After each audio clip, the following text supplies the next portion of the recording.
Hello, this is Scott Wells for the MagicWordPodcast.com, and we are about to give you Day 6, which is the final day of FISM Quebec, and we are in the Grand Hall. This is the, I guess they call it the Congress, but it's the Convention Center.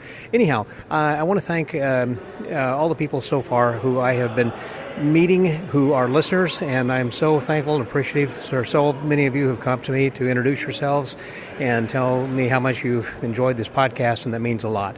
I also want to especially thank those who are the financial supporters, because obviously it's not cheap being here and putting together these podcasts, and plus the time that I'm taking.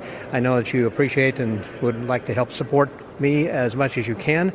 And if you'd like to find out how that you can help us in a financial way, if you'll just go over to the MagicWordPodcast.com, and there you will see a tab where you can join the Friends of the Magic Word, watch a video of a much younger me, and also understand why it is that we could use your support. Your funds, whether it is a one-time donation or an ongoing pledge, help to defray our many costs that we have, which include things like this, where we can provide you with daily updates when we go to conventions. Last week we were in Atlanta at the IBM, and next week we'll be going to Abbott's Get-Together in Colon, Michigan. Of course, right now we are at this triennial FISM event, and we'll be going to Italy then in a few years. So anyhow, whatever financial support that you can help us with, it would all be appreciated. I kind of feel like I'm working with NPR or PBS and appealing for funds, but whenever I'm doing this. But it certainly does help us, and I appreciate it. I say we. The royal we. I appreciate that very much, and that does help us quite a bit to help bring these then to you. But as I said to begin with, I want to thank so many of you who are in attendance, who have come up to me and said how much that this podcast has meant to you over the years. Many people who have started and been with us for so many years, and I'm just meeting them for the first time then too. So thank you guys very much, and for those of you also who are listening who didn't attend, I hope that you're enjoying these reports, these daily reports from conventions then as well. All right, well, I'm going to turn you back over to our regularly scheduled program. Oh, I should mention one other thing too. You might say that you will hear, we had a little bit different intro here, and some between music and also at the end. This is from a show called, or I say a routine actually, of Topas from Germany, of Just One More. And I would suggest if you want to see that video of him performing this particular trick in which it accompanies, the music will accompany it, it'll be at the MagicWordPodcast.com. You can see that YouTube video, or you can find it on YouTube. And he talks a little bit about that particular music and how it was composed in a conversation that we have in today's podcast episode. So, thanks again for your support, and thank you for your friendship, and most of all, thanks for listening. This is Scotty out.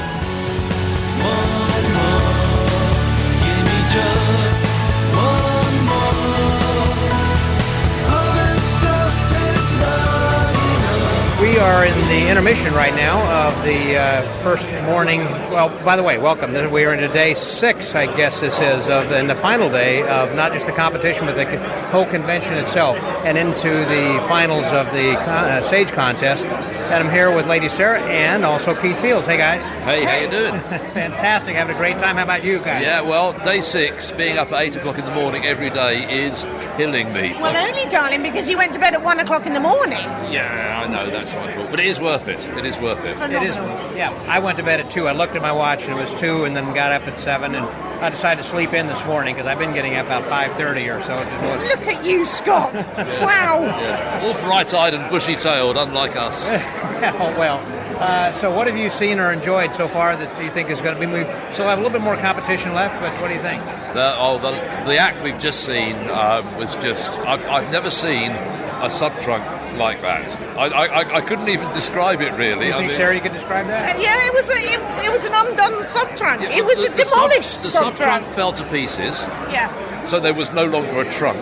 Right. But they still did the sub-trunk illusion had the lid. Yes. Without the sub-trunk. And the gentleman was on the bottom. Yes. And as was his role. And she stood on his back. And brought the curtain up, and they switched places. It was hilarious. It was very, very huge funny. Standing ovation, because they took a classic illusion and they did something different with it. And I think that's what we need to do in magic: is take stuff and rather than doing it the same way, is just do something different. And of course, for Scott, the other aspect for us is the comedy. We love the comedy. Right. So we're looking at the comedy acts. I mean, don't get me wrong, the manipulations are incredible. But we're all about the comedy. And the interaction between the two, yes. The dynamic is how she was getting so frustrated with him, and it's like, oh, heck with you. And I think a lot of acts where you have that sort of aggression and that anger between two people, it's very hard to sell that. Yes. And those guys, I can't remember their name, I'm so sorry. They're a French act. They really sold the fact that she really seemed angry with him, and I believed it. And he was a fool, and he was great, and he played it well. Yeah, so there's been some fantastic stuff here, really. Well, the way that you two guys interact with each other, I'm sure, you can always learn something. We can all learn something, and take up little pieces here and there. Don't say that. She might be getting angry with me now. I don't know if I can cope with that. Well, the one thing we don't do is get angry with each other. Well, not on stage anyway, I think. Don't tell them about that. Don't want to spoil the illusion. Yeah. No. So, Sarah, what have you been enjoying so far about the last week? Incredible illusions, incredible manipulations.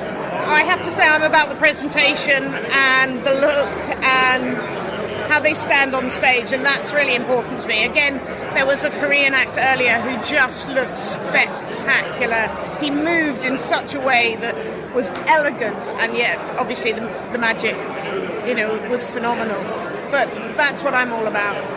Let's talk a little bit about last night's gala show. I really haven't had a chance to chat with anybody about the what was that, the Zabrecki. Gala Hey with Rob Zabrecki. I think this FISM, they've actually decided to do the gala shows in a slightly different way. They've experimented with them, and I don't think all of them have been a hit, but I think last night they had some really great gags, they had some original stuff, and it really worked last night. They had John Archer on your ukulele. John Archer arrived without a ukulele, so he borrowed mine. Whatever next?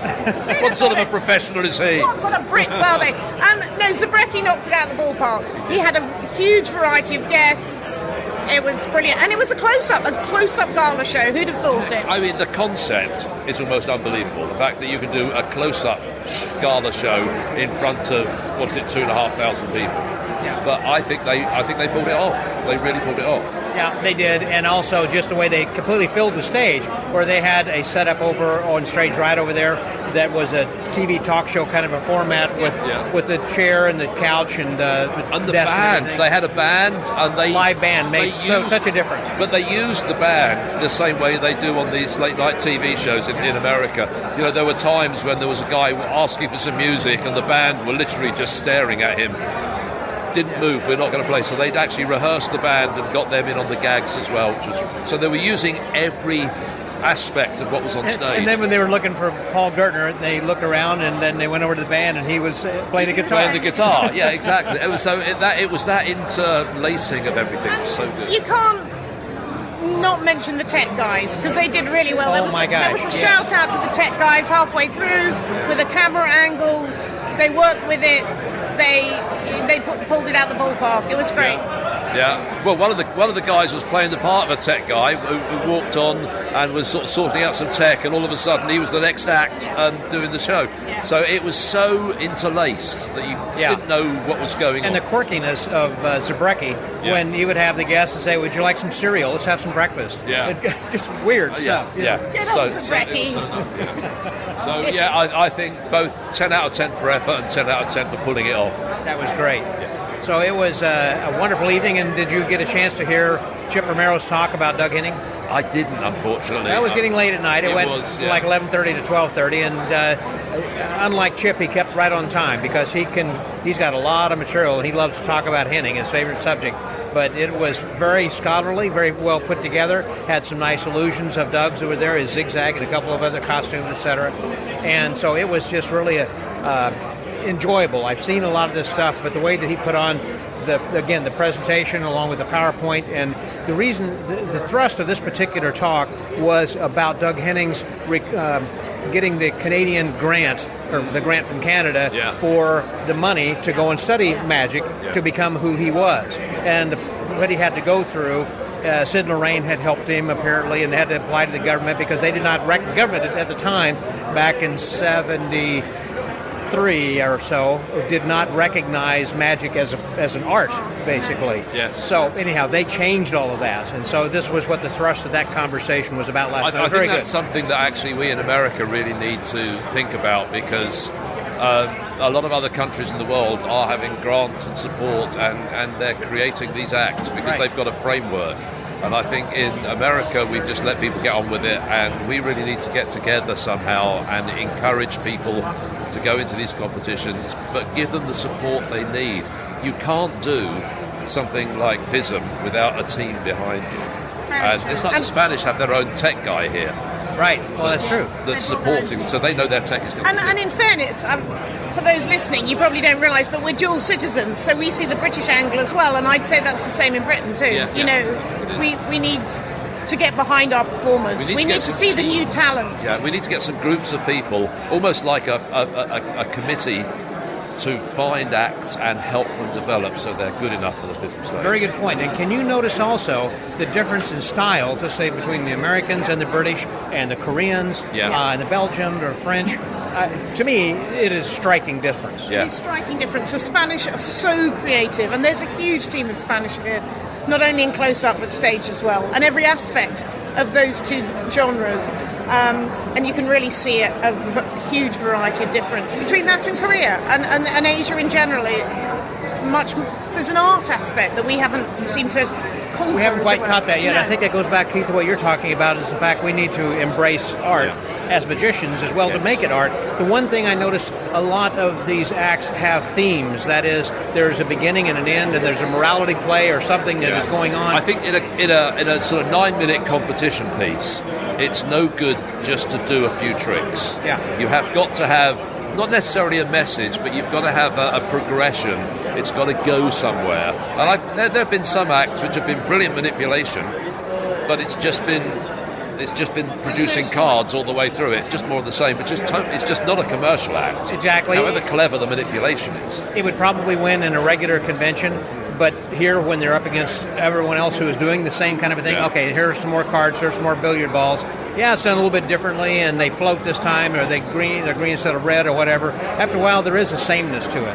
Yeah, absolutely. But Scott, there's something else here, and we run this club in Detroit, the Magic Soiree, and we are seeing these young people coming up. There is definitely a talent here in the US. We just need to work with them and I agree. mentor them. And give them maybe the financial support as well to actually develop this stuff, because it costs money to come up with props and time and then the music. Well, you look at, costume. for example, the last act we were just talking about, where can they go and practice that kind of a stage act necessarily? I mean, close-up, we can work restaurants. Or like what you guys are doing, you could find a venue someplace where that you could do this on some regularity, But when you're doing a large illusion act, it's hard to get time with an audience. Very true, very true. But the acts are coming up, and that's the big thing. So the Magic Castle, they had the young stars coming up. We've got it at the Lounge. There's a whole genre of young people. When we think about it, we have got the venues in America for these guys to work. I mean, we've got our venue, but there are many other venues where we could actually say these are future FISM acts. Yeah. And I'm sure that Danny Archer in Philadelphia and Rich Block in Delaware, Dickens Father Theatre, all those people would really be supportive of acts. So we can find places for them to work and practice their acts. They exist. We just need to get them there. We need to mentor them, as you say, and we need to bring them along in every aspect of their act. So we need to find people that are really keen on helping getting a team together to support. Like an Olympic team, darling. Yeah, we need coaches. We need coaches to take people who have the ability and have the talent and have the drive. They need coaches to actually get them. Now, this is funny, and I've talked to someone else about this off record, but I'll put it on right now. I was talking with Dal Sanders and Trixie, because the Texas Association of Magicians is now a voting member, and we're a delegate of the FISM. And so we can recommend someone from our area. And he was saying, we should have some mentorship program where we are training people to be FISM ready. Yeah. You're not just IBM ready or ready for the TA into the contest and doing a crystal silk cylinder or something. Yeah. You got to do something. We need people who have seen this and been to these levels and perhaps even competed in some cases, but to mentor these people and to be like Jeff McBride towards, getting people prepared. People have to grasp that the quality here is it's gold cups IBM quality, and it's not just winning the IBM or being the best in a local close-up competition. It has to be, IBM Gold Cup stand and better. We've got to strive to reach those levels. Right. Well, I think we're just about to say, you notice there's not as many people in the background. That's when we'd start to think, wait a minute, I'm looking around, and so people are going back in and being seated for. We just finished the intermission. This is the second half, and the final part of the stage competition. Yes, and Stuart McDonald is going to be closing the show, so we're very excited about that. He's closing the show. Yeah. So, cheerio. Thanks, Scott. Thank you, Lady Sarah, and Pete Fields. This is Scotty Allen. Just one more. Other stuff is not enough. Well, we've only got just a couple of more moments just as we were walking into the last of the competition. I'm here with Eric Dittelman. Hey there, Eric. Hey, Scotty. Yeah, we're in intermission for the stage contest right now. This has been fantastic, or what? Yeah, this is my first FISM, so I'm having a blast. I didn't know what to expect, but the level of magic here is just really incredible. A certain level. What have you been thinking about the mentalism? It's interesting that I think 3 of the mental acts have all been second sight type things. A lot of second sight acts. Mentalism at FISM is interesting. It's just in terms of I don't know, they're very thematic. They're going for, I don't know what the judging criteria is, but I don't know. It's I'm yet to be blown away, but there's some really great ideas throughout certain acts, and I'm curious to see who's going to take that top mentalism prize, I guess. Well, there may not be. Yeah, there might. Yeah, I don't know. Because the way that the judging works is you have to have a certain number of points, Right. and even to qualify, maybe to get first, second, and third. And for a long number of years, there was never a first prize. Right. I believe that Tommy Tan and Amelie were the first ones to win first prize in 4 or 5 different FISMs. Sure, yeah. Well, there's still going to be the best in the category. I'm curious who's going to take that then. Yep. Yeah. So you've been working with Matt Franco on your podcast. Let's talk about that just a second so the people know to go over it. Because he didn't know about that. Yeah. Mind Over Magic, we started during the pandemic. We've done over 100 episodes now. And me and Matt figured we'd talk to each other every week. We might as well record it. Other people might be interested. And if you don't like the magic talk, you can always get a riddle and a trivia question in the middle, too. I do like those, too. And you guys...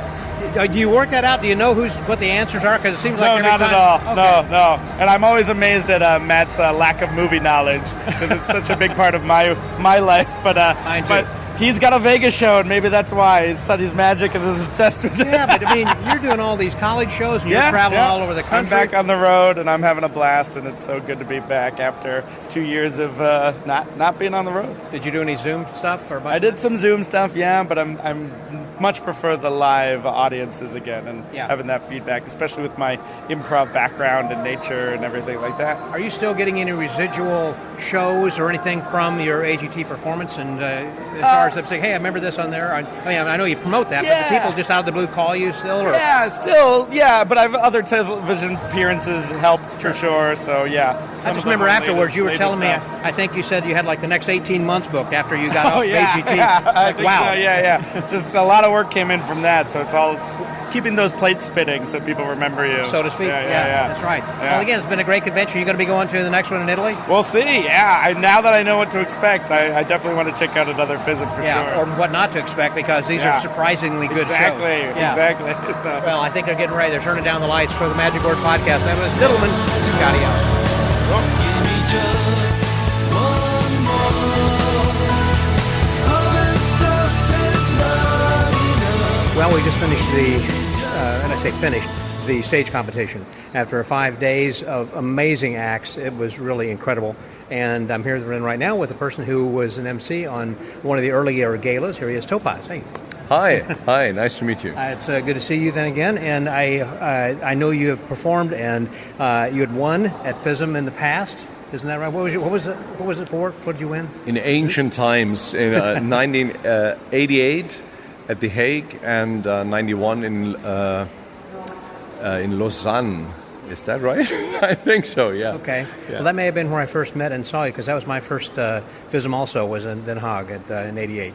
That was a good convention, I remember, at the time. And you were doing manipulation at the time then, too? It was kind of interesting. You were showing me a picture of some of the other guys who have been manipulating here over the years, too. We've just taken a picture with, Korea's manipulators and Atom from Russia. And they all seem to know each other and get along well, which is, a great thing to see. Sure. That, whatever the problems are in the world right now, there seems to be no concern about nationality. Right, there's a among camaraderie magicians. that magician seems to Yeah, bind there us really together. is, and they appreciate each other's work, and especially manipulators know how much time goes into developing those acts, and so it's great to see how they congratulate each other. And I mean, everybody wants to win, that's for sure, but it's just a great generation. My God, manipulation has changed. I was about to ask you, don't you think it really has changed? I mean, when you look at the kinds of things, let's say, that Fred Capps was doing versus now, completely different kind of stuff. Yes, there is a clear, evolution of manipulation from, Cardini, Geoffrey Buckingham, over to Fred Capps, Richard Ross, and then maybe Macatendo and Peter Marvry were the first ones to really make a difference. Macatendo introduced this slide between the fingers and everything. Exactly. Too. The first one I ever saw, giant cards too. Yeah. And Peter Marvry was one of the first ones to use holders and black art. And barehanded productions. I remember you'd walk on the stage with nothing and end with the stage just strewn with everything. It's like, where did that come from? Yeah. So there is almost a sports element to manipulation now, how the degree of difficulty what the Koreans aim for is just amazing, breathtaking. And so, again, it's going in a new direction. We still had a lot of people who had competed kind of with, I would say, old style. It was like, it's good. And in a regular convention, they would have won first prize. Here, the competition is really, really stiff. Yes, I think so. I don't know if it's due to the pandemic that people had extra time to rehearse their acts and develop their material. But maybe it's also, just sign of the time that some look at what's been there before them, look at the history of manipulation, for example, and then build on that. And really, Korea seems to do that. I think Lucas is one of the major influences here for them. And the results are, again, tremendous. I was just thinking about what you just said there as far as the time that we've had during COVID to rehearse. And the fact that manipulators can rehearse in front of a mirror, whereas if you're an illusionist, there were a couple of illusion acts there that were amazing, and they need to be performing before an audience, really. I guess they can practice in a warehouse or something, but a manipulator can practice with the mirror, whereas an illusionist has to have an audience for the feedback and everything. But for, again, a manipulator, it's timed to music, you know exactly what you're doing, certain beats that you're hitting and everything. An illusionist is completely different. You need an audience, I think, for an illusionist, but not necessarily for a manipulator. I think you're completely right, and it's not even the only restriction of a FISM competition. We have to be clear that FISM is for 5 to 10 minutes acts to be compared, not for full evening illusion shows, not for what people have achieved on Instagram, social media. All of this goes unnoticed by the World Championship of Magic, which is a pity, I think. And also bringing illusions from Europe to Canada is very expensive, and so it really needs a production company to finance that. So it's only a certain fraction of the magic world that's represented here, but an important one. Right. Yeah, just before we were coming in, we were starting to talk a little bit about the fact how we need to have some mentors to actually prepare people for FISM. People who have been here, who have competed, who have seen these kinds of acts, so that way they can go back to their countries, respective countries, and say, that's a good act, but let's rework this completely. This is not going to win if you really want to win. Exactly. You have some mentors. And backstage, the interesting thing is you always see bunches of magicians. You see that the Koreans know each other, and there's a very strong Italian a fraction of the competitions world, and they seem to have worked with each other. Spain, same thing. Yeah. It was so funny for me the last FISM to see that Hector Mancha and Woody Aragon and all those, they work together as well. So it's not a big secret that teamwork creates different results than if you try to do it all on your own.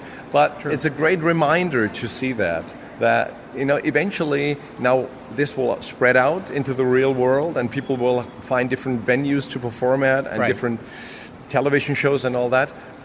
So why not start by forming a team of people, much like Magie Nouvelle in France has Rafael Navarro and his thinking and his group to start this kind of magic that brought us Laurent Puron, who has, I think, very strong chances of winning this. That was an amazing act. Golly. And what he was doing, he was referring to over there, was he had some building plans of something, and he started to throw away, and then the plans came to life and danced around the stage, and that does not do it justice what I just said.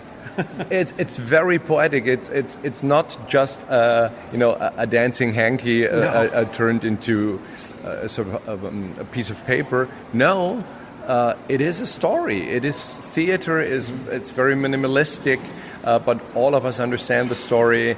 It's very touching, very emotional. And it's very hard to describe. So just what you want magic to be.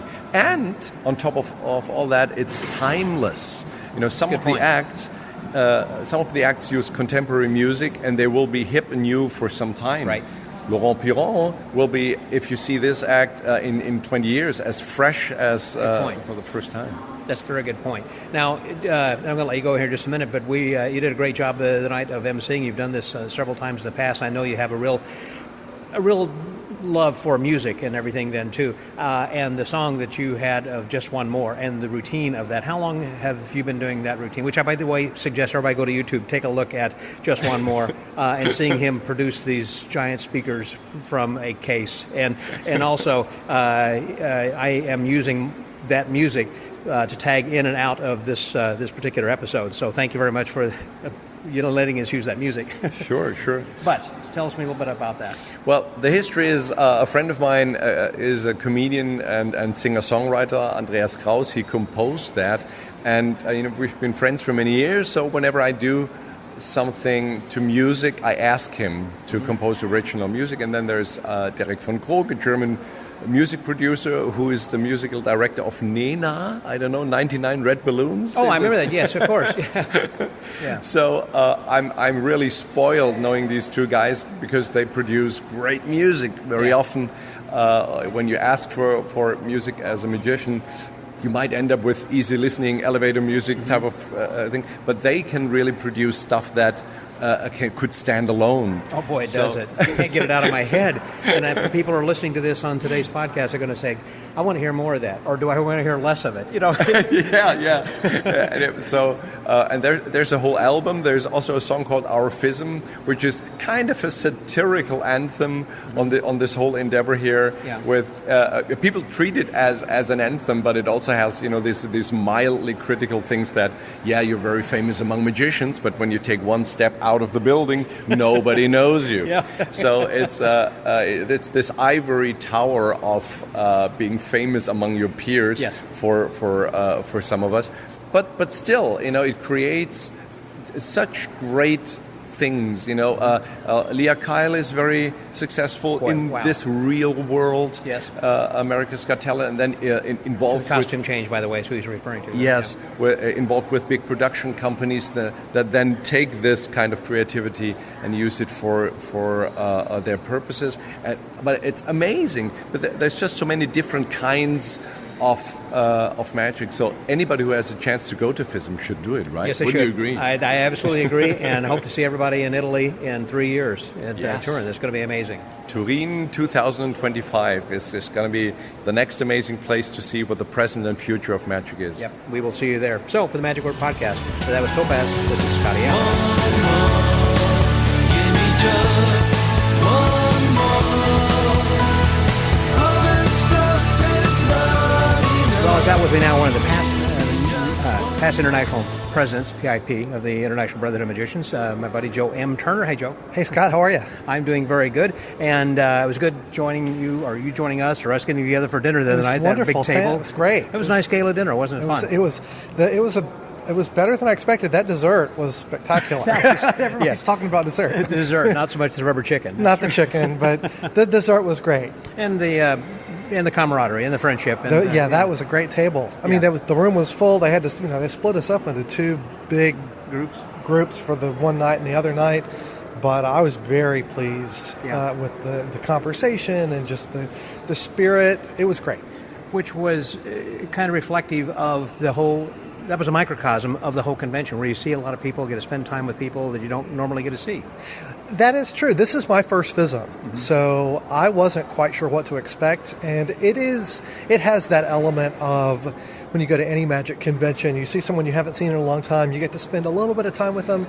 At this convention, it's highly possible that you won't see them again for the rest of the convention. That's what Charles Green III had told me as well. You take advantage. When you see someone, spend some quality time. Don't just say, I'll see you later, because you won't. Now, I'm seeing people today on day 6 for the first time that I haven't even seen all week. So that it's a little overwhelming for me compared to other Magic Convention experiences because of the number of concurrent events and the choices you have to make and what am I going to see and what am I going to miss and all that. But overall, fantastic experience. Just very glad that it happened and we got to do it in person and come to Quebec, and it was great. Of all the different galas we've been having in the evening, anything you want to say about any of those or something that sticks out? The gala shows? Yeah. Anyone who knows me knows I have really appreciated having live music as part of a show. Mm-hmm. There's just no substitute for a live band or a live orchestra, and that has been an element. Even during dinner, it's kind of funny because we thought, wow, this is a great group. And you went over to talk. Yeah, I thought there was, because they'd had live band at the other things, but that was disappointing that there wasn't a live band at the dinner. But I get it. I get it. We'll see. But the band has been great. Yes. I was really impressed by them. I thought last night's gala, the so-called close-up gala with Zabrecki as the host, was brilliantly executed. I liked the transitions. It feels like the bar was raised every night. The first night's show was good, but a little bumpy. Yeah. And it feels like it is smoothed out, and I felt like the concept for last night really worked well. So anyway, having a great time. It was a lot of fun. Well, Joe, good seeing you. Got a lot of stuff still yet to do, even though the contests are over. Now the judges are going to deliberate. They're going to have a difficult time. Well, I saw some of the contests. I did not see anything like as much as most people here. I didn't miss anything. I watched it all this time. I've focused more on the lectures and the academic side, but I did see some of it, and I can't wait to see the results tonight. Yeah, well, it's going to be, I don't know if it's going to be surprising or not, because everyone's got their favorite, it seems like. Well, that's always the way. That's good. That's good. So with the Magic Word Podcast, that was Joe Turner. This is Scott. Give me just one more. All this stuff is not enough. We just finished the stage contest, and what I mean by finish that was the end of the contest. We've had 5 full days. I've got with me Marc DeSouza again, providing a little color. Hey, Marc. Good morning, Scotty. And so this is the 5th day. I'm getting my days so confused. Yeah, it's the 5th day of the 12-day competition. Yeah, there we go. Feels exactly like right. that. It does indeed. And we had, 10 different contestants there this morning. Yep. Again, another stellar lineup. Fantastic. With Double Mandible. Double Mandible. There you go, with Belgium. Yeah, exactly. Futuristic setting, and it's a guy with a plant, and this kind of, I don't know, controlling computer or something, telling him, you can't have the plant, you have to kill your plant. And it seems like it's some dystopian future type of thing. Exactly right, yeah. So... and he was like at a lab or something, and you could hear this voice, this robotic voice. I don't think it was a lab. I think it was probably like in his home. Oh, okay. But, it's, as you said, dystopian future where they're controlling you. And he said, we will get you a friend, we will make you a friend. That's it. And so they're going to create this... 3D printed. Exactly. And robot. And it's like the elevator illusion, classic elevator illusion, but visible. And you see this person print and it's going to be his friend, and he doesn't like that one, and he gets rid of it. And then they print another one that's going to be his trainer, exactly, his athletic trainer, and he doesn't like it. So they end up. He hurts his leg, and so they're going to replace his legs, and they do this visible cutting illusion that's really incredible looking, where they cover him for just a second or two, and they cut off his legs, they remove his legs, and you just see the half body on essentially a flat table, and they put new legs on and restore him. Really cool. And then there's a fight scene with one of them, and he apparently, I don't know, kills or knocks out one of them, and the other one, he hits him, and then he just kind of floats in the air. It looked like something out of Matrix. Yeah, exactly. And gets rid of that guy, and the other guy comes back to life. And then there's this levitation of him, of this other android, that he floats up visibly. I mean, like there's no covering or anything. And he floats up and then visibly vanishes in midair. That was amazing. It was really incredible. I was thinking that portal that he was in was supposed to be like they were in outer space, perhaps. They put him out, and then there's like a puff of smoke, and he was gone. Yeah. That was amazing. It was pretty cool. Pretty cool. It was very different, and that was in the stage illusion category. Right. Kind of got, I'm surprised, just scattered standing ovation. Yeah, not a big standing ovation, but I think they're going to end up in the running for an award. That was very interesting. A good way to start off. Next was Zion from Korea with Manipulation. Manipulation Act, a very slow-paced manipulation, over-dramatic, primarily a card act. There were a couple of good moments. He had a bit with a scarf where it looks like the scarf is cascading. It becomes a cascade of cards, which is really nice. He does some single productions. Then he had one that was a gradual change of a white card to a red card, slowly, which looked pretty good. I thought his suit didn't fit him very well. It looked like it was oversized, and he had huge sleeves. Kind of odd. A lot of smoke and. Yep, and then in the end, confetti. There was a great visible vanish though of two fans of cards at one point, and then he kind of goes backwards and repeats the first sequence again, but it goes in reverse. It was good act, but just kind of polite applause. Yeah. And then Anil, who it was the General Magic, right? And it was the act at the Russian border. The guy's waiting, I guess, waiting for a bus. I thought he was a Russian Jew because you could hear him crunching through the snow, kind of thing. And I thought that was the Star of David, but that wasn't. That wasn't. No, I don't think so. I think he was just like trying to emigrate to somewhere else. He was trying to go to the border. Anywhere. Yeah, it was at the border. It was a bus stop at the border, and there were some cute bits with a floating suitcase that moved around. And a signpost. The signpost, the border sign kept falling off, and he kept reproducing it. From elsewhere. He had he had a flask that water was pouring out, and it became snow. Yeah. And production of more and more snow, and then production of snow out of one of his boots. Yeah. I mean, it was instead of a salt pour, it was a snow pour out of his exactly. Yeah. It did a bit where he's pouring something from a bottle into a glass. Both the bottle and the glass floated, and then the water pouring out of the bottle changed to an icicle.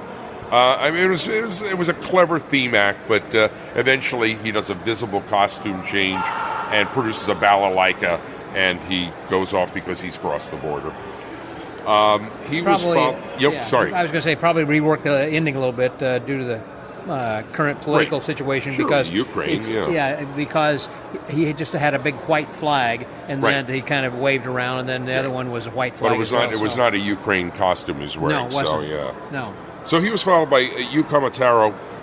From Japan for General Magic. Very original type of act. He comes out with a red solo cup, and he does work with a white ball and a red solo cup. But then there's some great color changes, beautiful ball manipulation stuff, visible, and then a visible color change of the red cup to a yellow cup and productions of yellow balls. Then he takes another red cup and produces a second red cup. And he puts the bottoms together and pulls them apart. Now there's a string between them. And he drops a white ball in the top. And he kind of follows his fingers down. And there's a light that goes down the string to the bottom cup. And the white ball comes out of the bottom cup. Very clever. And then he reverses it going the other way. And then the light changes color and it becomes a red ball. Well, then he starts doing productions of these solo cups. First singles and then armloads of these things. Right. wow, I mean, it was really something. I love his Very music. cool. It's swing music he was using. Exactly. It's pretty cool. And he ends up with a silk that changed to a ball, that changed to liquid out of the cup. Great reception. I thought, it was a terrific act, had great potential. I was talking to somebody, and I agree. He should have come out as a frat boy. If he'd come out in with a the plaid red shirt, cup, that would have been good. and Good. he had done the whole thing Good instead of advice. the swing music. He would have Makes used sense. something that would have been, something that the college kids would be listening to today. Yeah. Would have been very appropriate. Yeah, since they were beer cups, like beer pong kind cups. Yep. Yeah, very Yep. interesting. Next was Remo and Alegria. from Spain. Yeah. They did the stage illusion and Yeah. invention. That's what they were in for. Yeah, that was the first standing O of the day. Also, first true standing O. They started out with what was supposed to be a smoke chamber production that kind of went wrong. He Very couldn't funny. get the smoke working.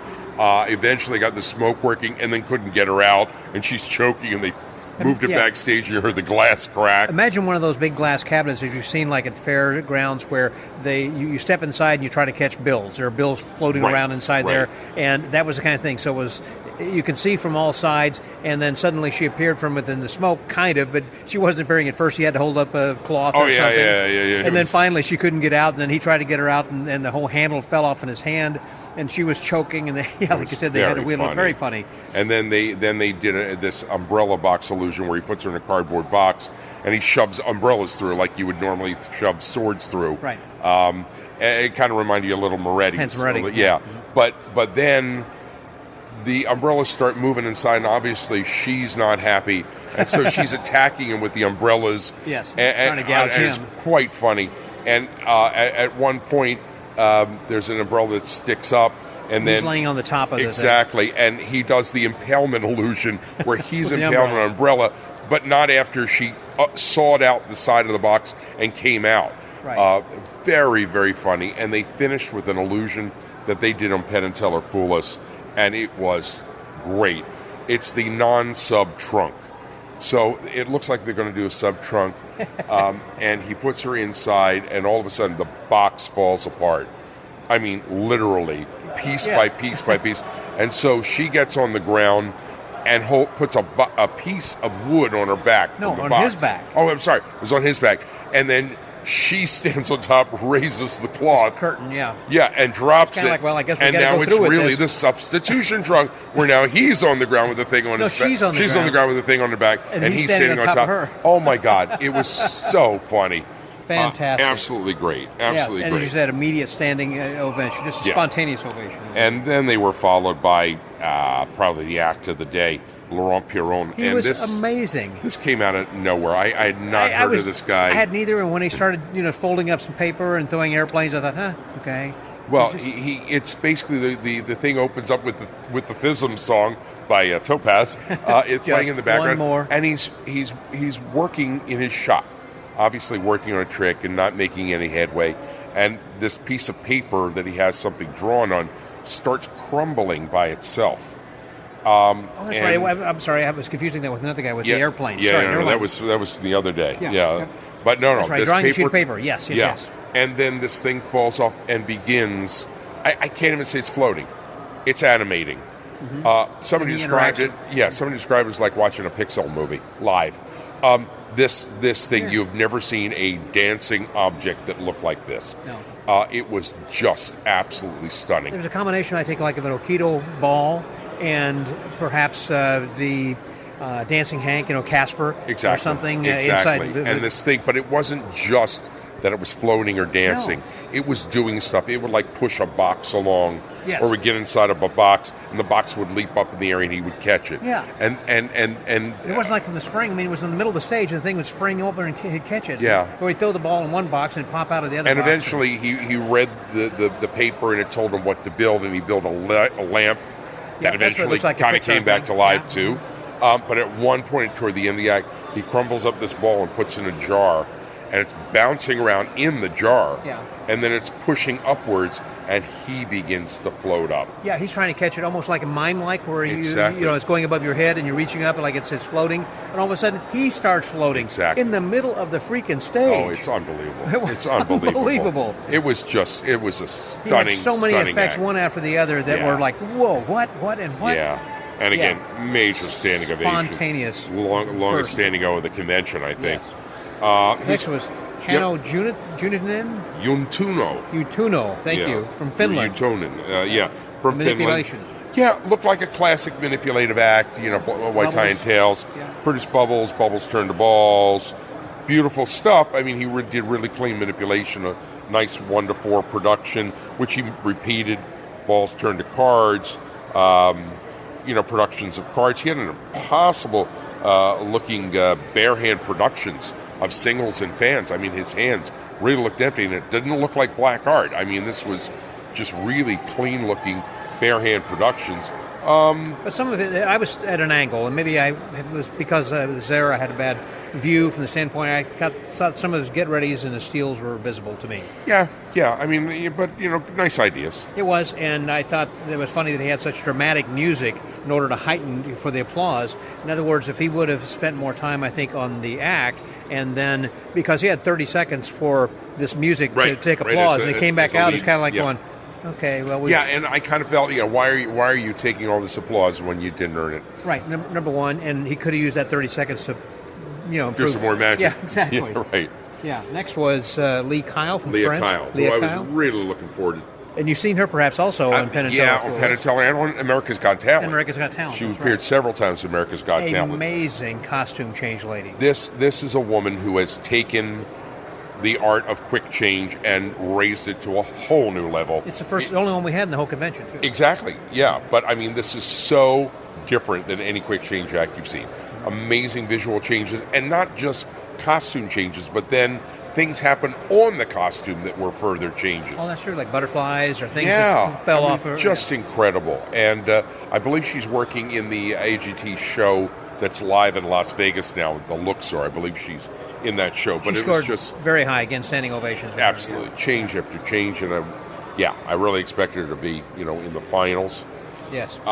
Next was Artem Shuknik from Russia. Shukin, sorry, from Russia, and he was the one I think I'd said before was going to.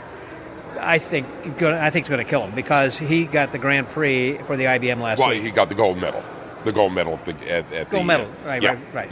Yeah, and a beautiful act, great personality, just such personality on stage, just big, bold, and simple. I mean, top hat. Producing a white ball, and the beautiful manipulations of the white ball, effortless looking. The white ball becomes a spot, and the spot begins moving around on his clothes, back to the hat, back to a ball. I mean, it's just rapid fire, and then it becomes a card, and now a white card after white card after white card. Simplistic, effortless, artistic, with this bouncy personality that's just lovable. I wouldn't say it was so bouncy. I mean, he kind of had this serpentine kind of. He's got this mind training with his head is almost detached from his body, but he's always moving around and bouncing around the stage. And his manipulation, I should say, when he started into his card throwing, what really got me was he tossed cards with his feet. Oh yeah. Well, he's tossing cards. He's catching them in his mouth and producing 2 more cards, and then with his feet, he kicks up the cards, and they go spinning in the air. It's like, what? Yeah, it was great stuff. That was very good. As I said, he was a favorite of mine for the gold medal and did win that then at the IBM. And the last act of the day was Stu McDonald.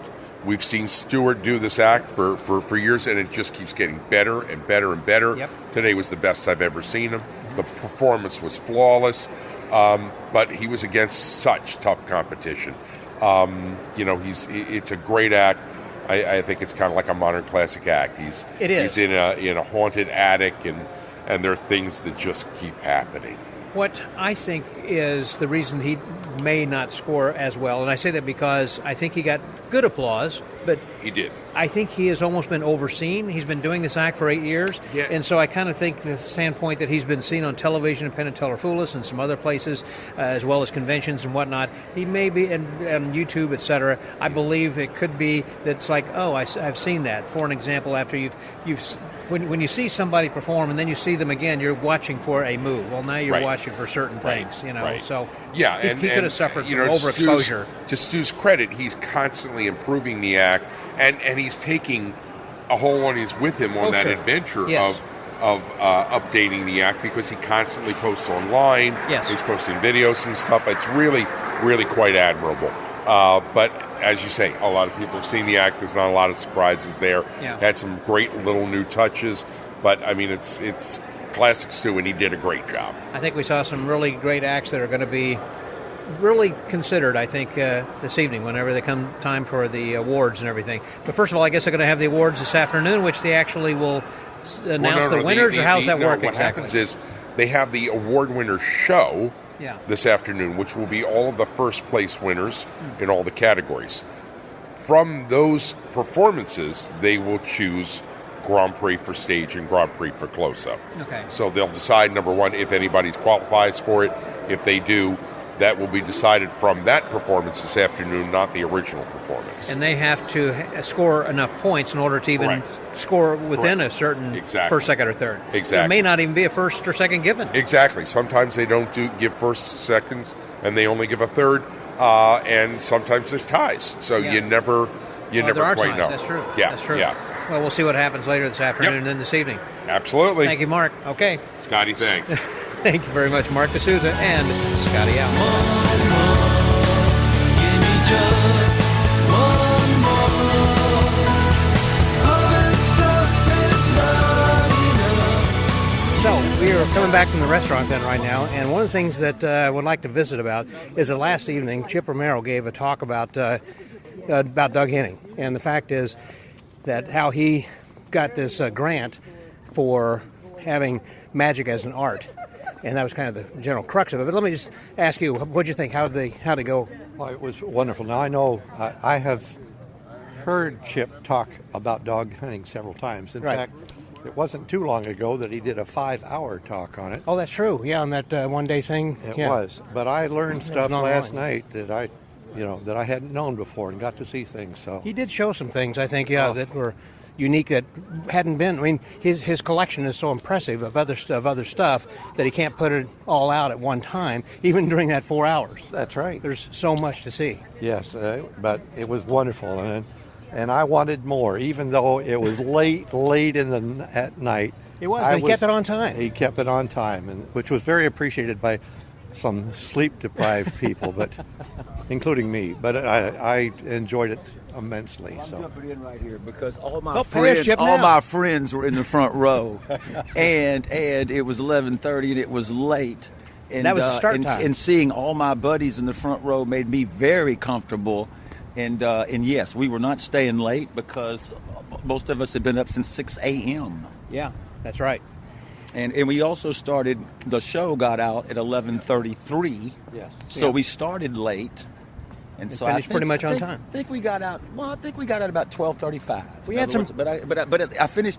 I was able to get across what I wanted to get across, and also last night I had a very strict schedule. I stayed exactly on point. I didn't veer at all because there wasn't time for that. Well, you had some illusions you brought with you then. Also, you had Doug Zigzag and his costume from the fountain levitation, but the two illusions I brought were actually come from Canada.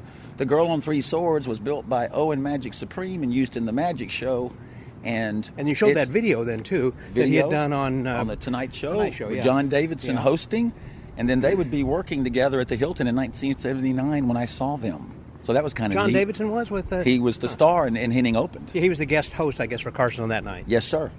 And that was prior to him. They were trying to promote the show for NBC. It was NBC. It would have. Oh no, absolutely NBC. And what it would have been is Doug was doing an appearance to promote the World of Magic, which was December 26, 1975. When the World of Magic changed. Exactly, as a night magic changed. But so what happens is, Doug is a sensation in the magic show, and it was so well received that they said, we got to do an hour around this guy. We got to get this guy on TV. And so Doug had taken some time off to do the first special. And so that's what that was. When he went on Carson, it was John Davidson said, hey, Doug Henning's going to do the World of Magic, and the magic show is still running. Yeah. But Doug's going to do the World of Magic, and that was what that was for. That promoted that. And then after the special, Doug would go back into the magic show. I thought they had other magicians that took his place as the show continued. They did. The magic show ran a full 2 years after Doug had left. Do you know the names of the magicians who were... I'm not into that. I'm in the Doug Henning only magic show. Yeah. I know like Peter DePaulo was in a touring show, but again, I don't study that. I'm not a magic show. I understand. Magic show expert. I'm a Doug Henning expert. So from May 28th to October of 1976 is when Doug Henning was in the magic show. The thing that impressed me the most that I did not know about before was how the critics panned the magic show, but raved about how good that Doug Henning was, because they could have easily just kind of painted that with a broad brush and said this is a don't see show. He was so spectacular. Yes, he was so charismatic, and all of the critics said this guy makes it fun to be fooled.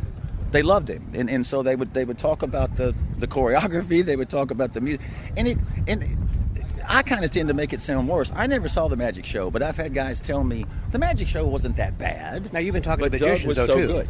Yeah, but these are historians that saw it. I mean, Mike Caveney pointed out to me, he goes, it wasn't as bad as you think it was. It wasn't as bad as the headlines say. It's just Doug was so good. Oh, they overshadowed the others because David Ogden Sears was in the play, and he later went on to fame for MASH and other things. Nobody even knew who he was back then. Right. I mean, again, great guy, but I'm just saying that you'd get the story and the music. They said that the music was a lot like Pippin and Godspell because it was. It was written by the same composer. And the producer, the guy that produced it, he had produced a couple. So they panned them, and then they always ended with Henning is nothing short of sensational. Now, you said he was aligned also with the same director who did Ghostbusters. Okay. Well, Ivan Reitman, they went to college together.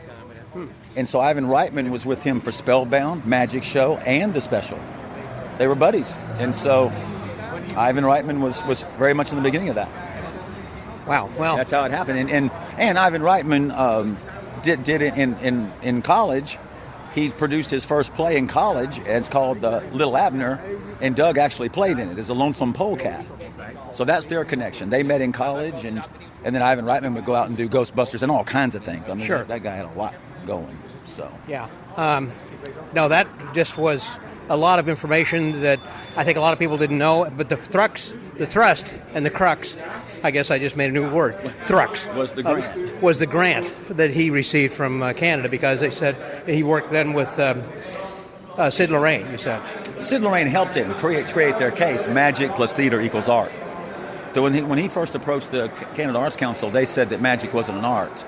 And he said, well, of course it is. It's done on a stage. There's dance. There's lighting. There's movement. Of course it's an art. And he went and auditioned for them, and they said, hey, it looks really good. I think they're going to take you on.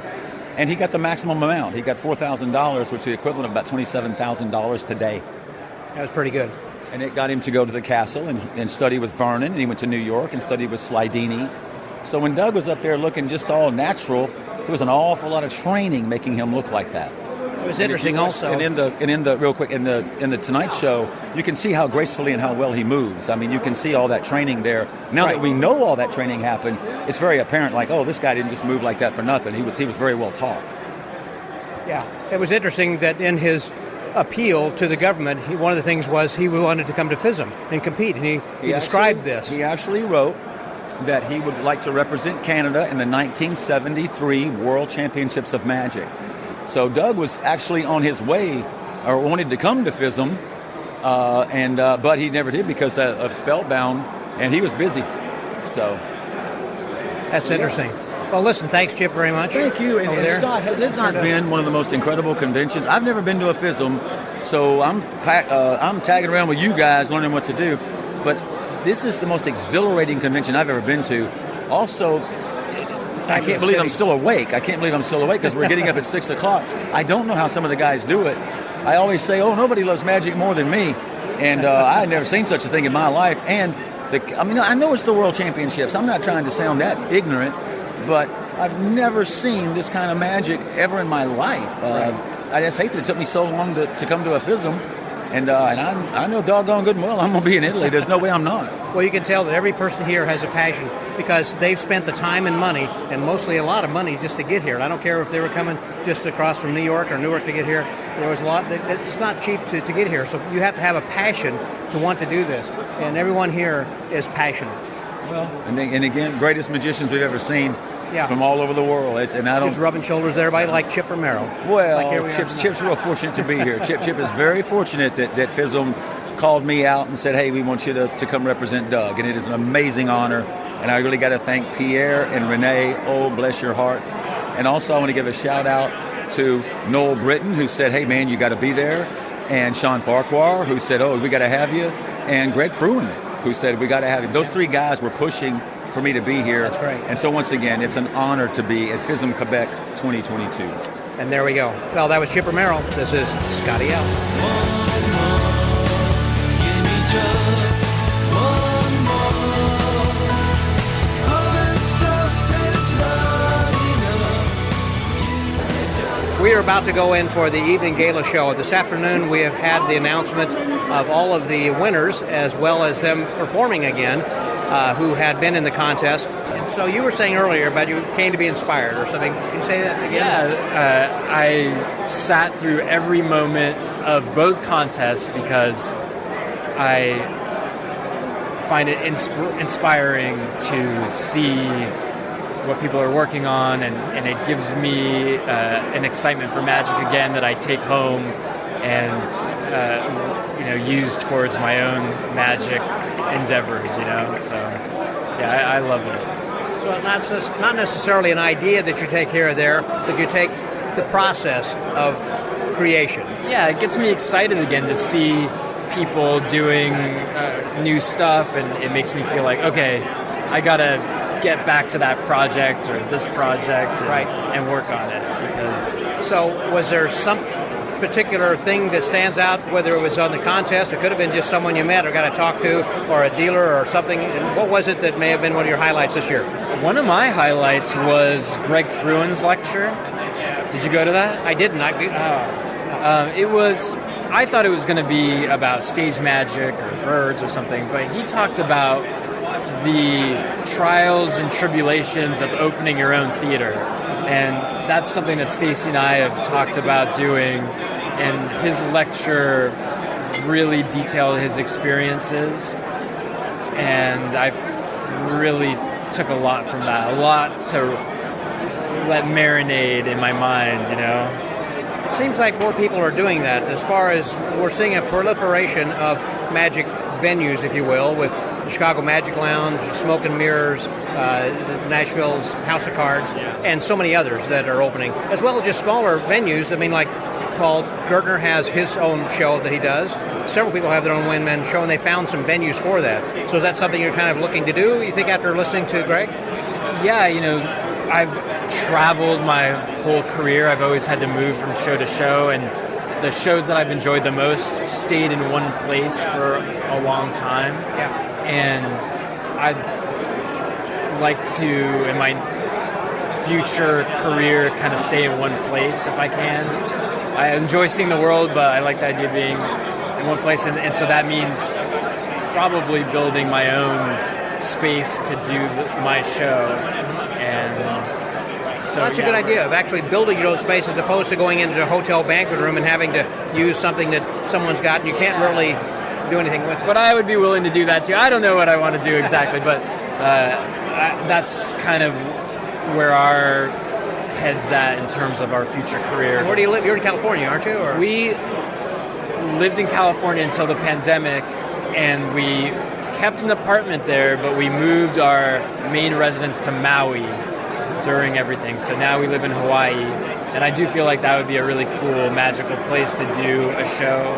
And there are other magic shows on Maui, but I think we could do something different that doesn't compete, that only, helps bring good magic to that island. I've heard there was a big magic show, I thought, on the main island. There was John somebody. Oh, yeah, John Hirakawa. Yeah, Hirakawa, who is closed. He's just not doing that act. I think you're right. It's no longer going something on. open. That's true. Yeah, his show was tremendously good. I got to see it towards the end of its run, and you could tell he's done it thousands of times. It's so good. So would you want to have something as a large theater like that, or something more like Annabelle's? Yeah, I think we would go the smaller scale route, but something that, suits us. Yeah. But Greg, during his lecture, talked about what it's like to run a large theater, because he has 600 and almost 700 seats, and it was the numbers, the volume of sales he has to achieve. You got to fill the seats. It's like really daunting and like it's kind of scary. I don't think that's the kind of skill that we would want to do. You're right. Even in Las Vegas, and talking with Manischek when he opened up at the Strat, he's playing in like a 675-seat theater, and it's difficult to try to pack that house. Well, Greg even had with the tourists of Vegas. Yeah, you're right. And Greg had 70 employees that he had to manage. 70? Currently has 70 employees. He's got to pay for. Wow. Yeah, so heavy nut to cover. And he talked about managing them and dealing with inter-employee squabbles and lots of personnel issues. Things like, it's not just the show. In fact, the show is just a small part of running this enterprise. I don't know, that I like the idea of less of that and more of the show. There you go. Well, good luck with that, Danny. Thanks. All right. So I just thought you guys might like to hear a little update from Danny. We don't get to talk very often, which is the advantage, again, of this kind of a convention. We get to see people we really don't get to talk with, very often. So there you go. That was Danny Cole. This is Scotty out. Give me just one more. Other stuff is not enough. The award ceremony is complete, and for that matter, everything except just the grand party. They've now got something going on downstairs, and It's all over but the shouting, as they say. all over but the drinking and celebrating. Yeah, I'm ready to go to that as soon as we finish with this. But not for long. I'm Bush. We want to let you guys know who the winners were. We have had such an amazing week, and first of all, I got to thank you, Mark, very much for my pleasure, helping Scotty. to share this I love doing microphone this. with me, and actually going through, and I hope the listeners have been enjoying this then as well, to get all the details of what happened, and also from an archival standpoint of kind of looking back and hearing what the people did specifically. Exactly. So I'm glad that you did this with me. Well, thank you very thanks. much. And so now let's say which winners were announced for what categories. What do you want to So start with? before we start with the award winners, from the competition, we should talk about some special awards that were given. Oh, yes, that's They right. did a special tribute to Gary Ouellette, gave him a special award, and then Max Maven came out. To his daughter came out. Yes, which was very nice to accept that. And Gary was such a pivotal figure in Magic, but particularly in Quebec City. Yes, of course. So, yeah. So, Max Maven awards, some special awards. And Max is here, by the way, and so if you go to the magicwordpodcast.com, you can see some photos I'd taken then of Max, and he was very prevalent throughout this entire convention because he was involved with the conversations with Max Maven, and he presented people and everybody. Exactly, and Max, has had some health issues of late, and so it was, nobody wasn't sure if he would actually be here, but he sounded good and strong. He'd been around in a wheelchair, but he is... but he walked on the stage tonight, so that was pretty admirable. So he presents several awards, the first in artistic vision and creativity, which went deservedly to Topas. Maybe they'll do one for music, and that'll go to Topas in the future. I don't know. Maybe just one more. One more award for Topas. Just one more. Yeah. By the way, if you go to Spotify and type in Topaz, it's on there. Really? A bunch of Topaz music. One more, the FISM song, and other stuff too. So for anybody that listens to Spotify, you can hear what we're joking about when we talk about one more. Well, you're hearing this right now on the podcast because I'm using this music for the intro and the outro and in between. So, that's great. So you'll hear this as well. That's what we're talking about, you guys. Okay, so Topaz won. Right. So the second award was for history, research, and scholarship, which went to Richard Kaufman. Richard Kaufman, Genie Magazine. Exactly. And then the award for theory and philosophy went to Danny Ortiz. Amazing people. Unbelievable. And Well-deserved. Danny did such an amazing wealth of things here at the convention. A great one-man show, terrific lectures, absolutely great. And then a special award for service to FISM was given to Max Maven, and that was really, really, really quite lovely. So those were the special awards that were given. So let's talk about the various categories. In the close-up category, third place went to Eric Tate of the United States. Eric did a great job, terrific three-card Monty routine, and I know he's done that at various conventions. Right. New and improved version, really good.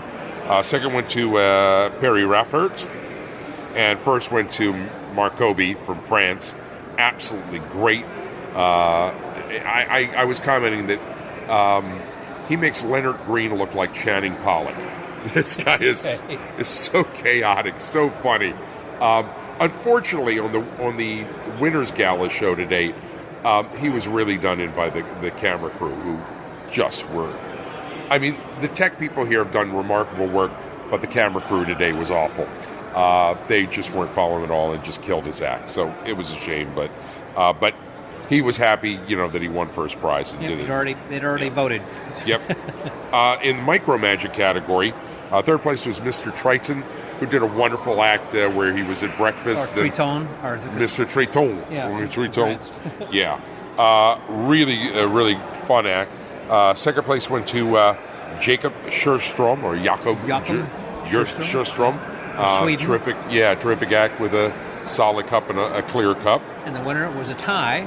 Exactly, and the tie was between Luis Olmedo from Spain Had a and fantastic act. Oh my God, this thing was. Go back and listen to our review of that. Yeah, absolutely beautiful. Yes. And Simon Coronel tied with him, and Simon did outstanding job too. Terrific job.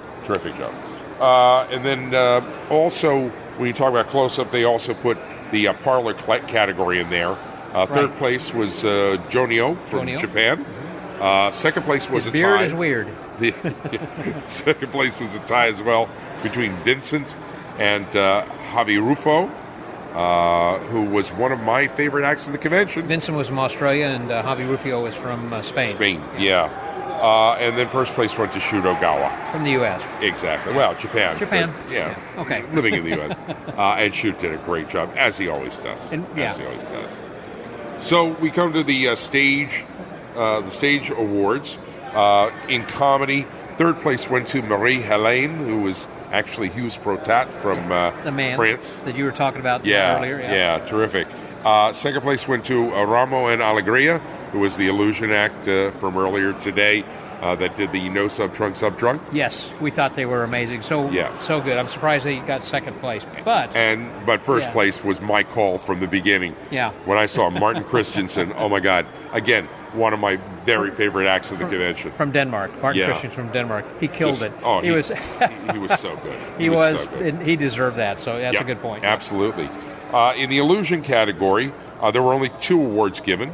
Second place went to Doble Mandoble, who we saw from earlier Belgium. today. Yep, that futuristic act. And first place went to Junke from Spain. Terrific act. There was a cutting with this the laser section. thing. Yeah. Really good. Amazing. Yeah. The mental category.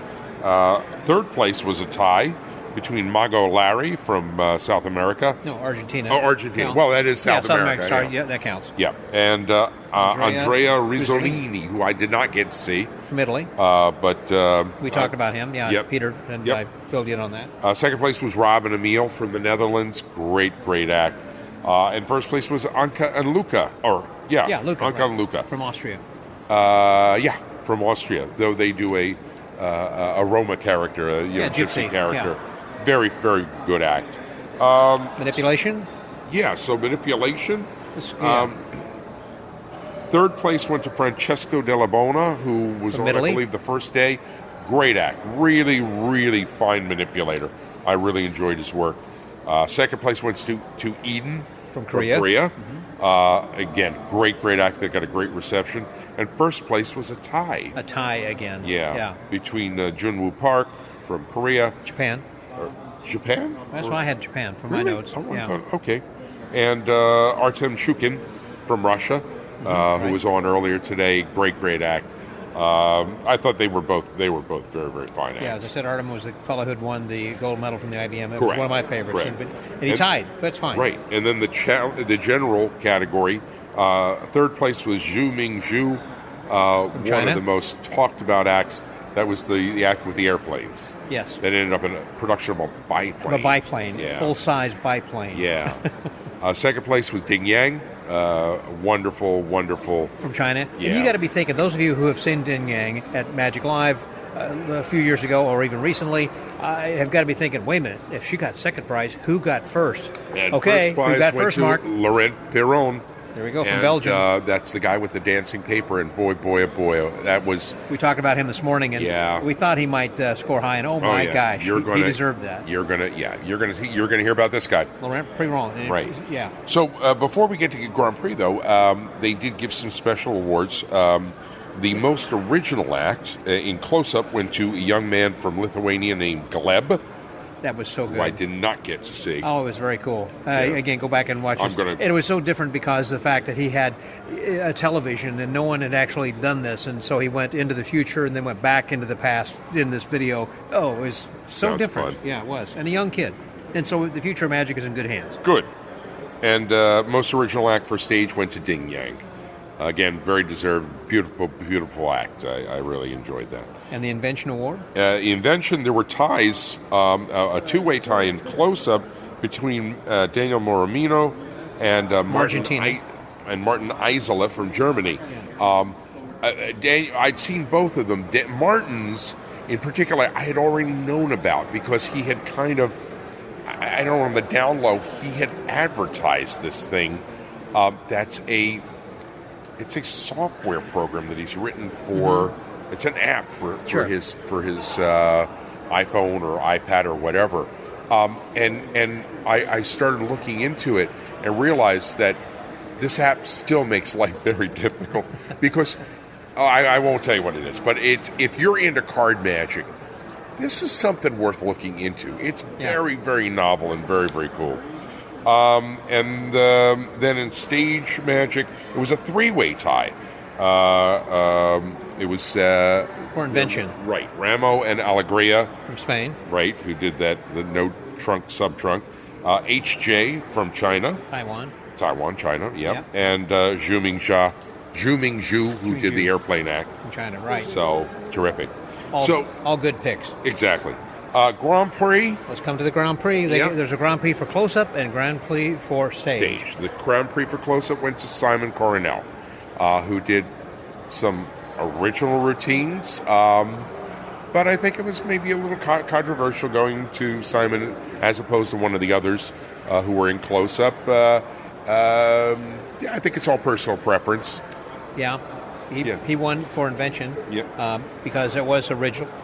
Well, yeah, but I mean, he won. Grand Prix is given for performance. No, I understand that. Yeah. So, and the stage went to Laurent Piron, there we go, from Belgium. Just as we were saying, I thought he was going to do good, and my gosh, he sure did. He sure did. He delivered the goods. Mark. So that's it. That's all all she said for FISM. I think we can put a fork in this one. Yep, and then the next one, 2025, will be in Torino, Italy. We'll see you there. I've signed up already. That's right.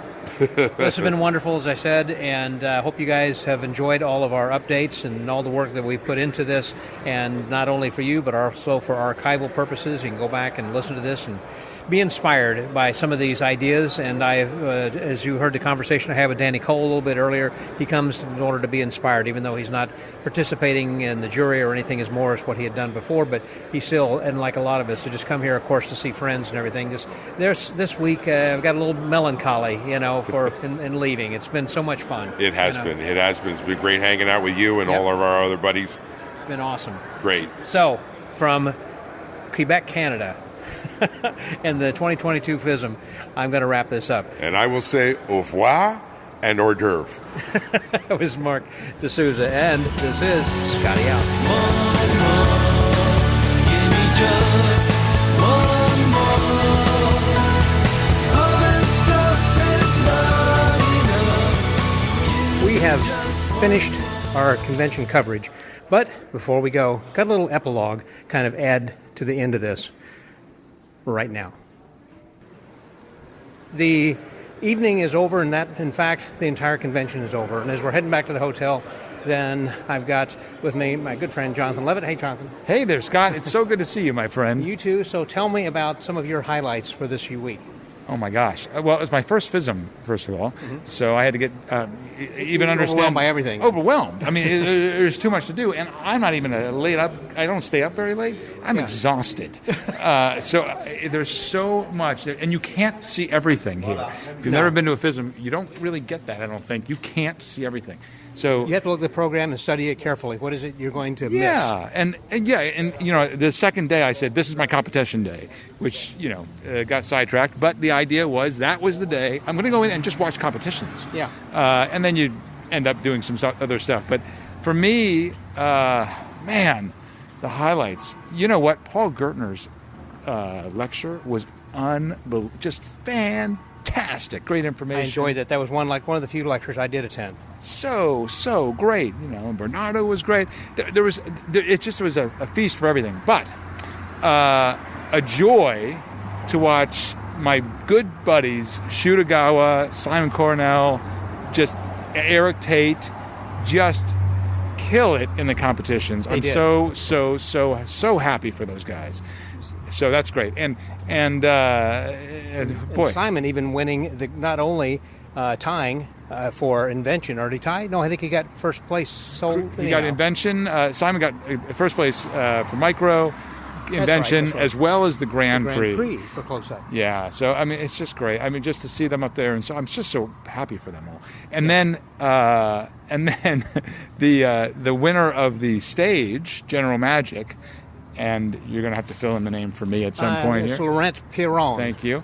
I have to tell you, I walked in, I saw him, and I just felt like a kid again. It was so joyful to watch. He deserved every single thing he received, all the accolades. He was unbelievable. So those were highlights for me. You know what? If I walk away with just that, just those bits, I'm happy. I'm done. I can't wait to go to Italy. Do you kind of feel like you have been inspired and rejuvenated as far as your creative juices? You know what? I really do. I really, my mind's starting to go about things I can work on and different ways to work on them. Sure. And watching these other competitors in the contests is really inspiring. You just come up with the new ideas as you're watching. You're thinking, what can I do in my own work that's more creative, more interesting, more innovative?